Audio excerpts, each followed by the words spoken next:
ఉంటారు, అదొక విషయం. అంతర్గతంగా బలహీన చేయడానికి కూడా కొన్ని దేశాలు మన దేశంలోకి ఈ డ్రగ్స్ని పంపిస్తున్నట్టు కూడా మనకు చాలా సమాచారం ఉంది. మనకి భారతదేశం ఎలా ఉందంటే ఇంకా లెఫ్ట్లోని గోల్డెన్ క్రెసెంట్ అంటారు. ఇరాన్, ఆఫ్ఘనిస్తాన్, పాకిస్తాన్, అక్కడ ఓపియం తయారవు. అదేవిధంగా ఇంకొక సైడ్ వచ్చేసి golden triangle, Laos, Myanmar, Thailand, ఇటుపక్క 3 కంట్రీస్. ఇక్కడ సింథటిక్ డ్రగ్స్ తయారవుతుంటాయి. అది కాకుండా సీ మార్గంలో ఇట్లా అన్ని రకాలు కూడా మన మీద దాడి జరుగుతుంది. ఎవరైనా సరే విద్యార్థి కావచ్చు, ఏ వ్యక్తి అయినా కావచ్చు, మీరు వాడే డ్రగ్స్, మీరు ఖర్చు పెట్టే ప్రతి రూపాయిలో కొంత డబ్బులు టెర్రరిజంకి వెళ్ళే అవకాశం ఉంటుంది. చాలా గమనించండి. మీరందరూ కూడా నేను ఒక పేట్రియాట్, ఒక దేశభక్తుల కింద ఉండాలి. దేశానికి ఏ విధంగా నష్టం చేకూర్చకూడదు. ఈ టెర్రరిజంకి నాకు సంబంధించిన ఒక రూపాయి కూడా వెళ్ళకూడదు అనుకుంటే ఇంకా డ్రగ్స్ దూరంగా ఉండాలి. మనందరం ఇందాక ప్రతిజ్ఞ తీసుకున్నాం, సుధాజలక్ష్మి గారు చెప్పినట్టుగా. ప్రతిజ్ఞని మనం మనసులో పెట్టుకోవడం కాదు, ఆచరించాలి. అదేవిధంగా మీరందరూ కూడా జీవితంలో అన్ని విజయాలు సాధించిన కోసం కాన్సెప్ట్ ముగిస్తాను. విజయం కోసం ఏం చేయాలి? మీరందరూ అనుకోవచ్చు కూర్చున్న వాళ్ళు, మీకు కూడా కొన్ని ఆకాంక్షలు ఉండొచ్చు. గౌరవనీయులు inspector general of police Shri R K Radhakrishna గారికి, అలాగే ఎన్జిఓ సిఇఓ శ్రీనివాస్ గారికి, అలాగే రాజలక్ష్మి గారికి, డి అడిక్షన్ సెంటర్కి సంబంధించి షీఈ్ ద డాక్టర్,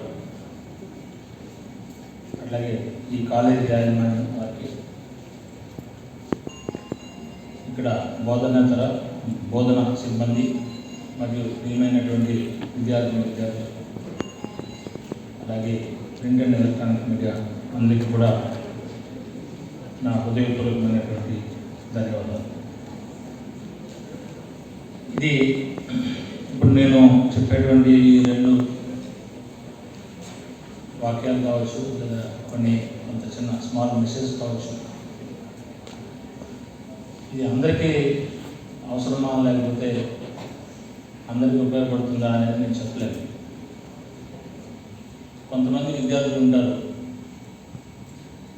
వాళ్ళు ఎన్ని రకాలైనటువంటి ఒత్తిళ్ళు తీసుకొచ్చినా కూడా వాళ్ళు వాటి జోలికి పోరు.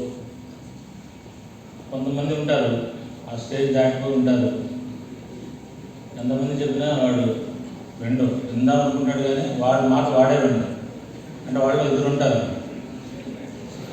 వాళ్ళకి పని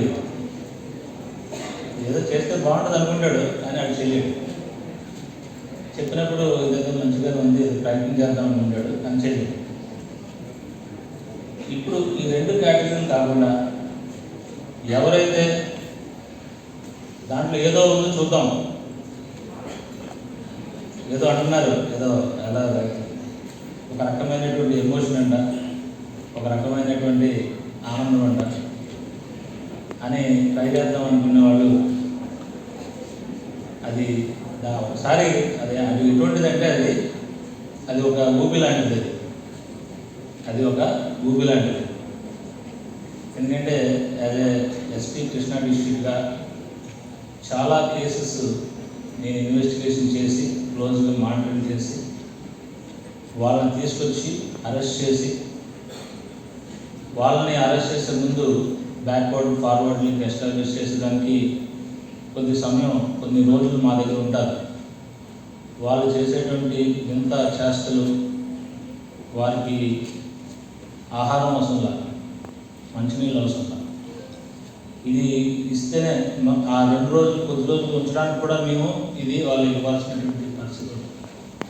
అంత తీవ్రమైనటువంటి స్టేజ్కి వెళ్ళిపోతుంది. ఎందుకంటే వాడు లాకప్లో ఏదైనా అయితే కూడా విపరీతమైనటువంటి ప్రాబ్లం. కాబట్టి విద్యార్థి దశ అనేటువంటి చాలా కీలకమైనది. చాలామంది ఇంజనీరింగ్ విద్యార్థులు ఇది అయిపోయిన తర్వాత మేనేజ్మెంట్ కోర్స్ చేయాలనో, క్యాట్ రాయాలనో, కొంతమంది విదేశాలకు వెళ్ళాలనో, లేదా క్యాంపస్ జాబ్ సంపాదించాలనో, లేకపోతే యూకే, యుఎస్ లాంటిలో ఎంఎస్ కోర్సులు చేయాలనో చాలామందికి ఉంటుంది.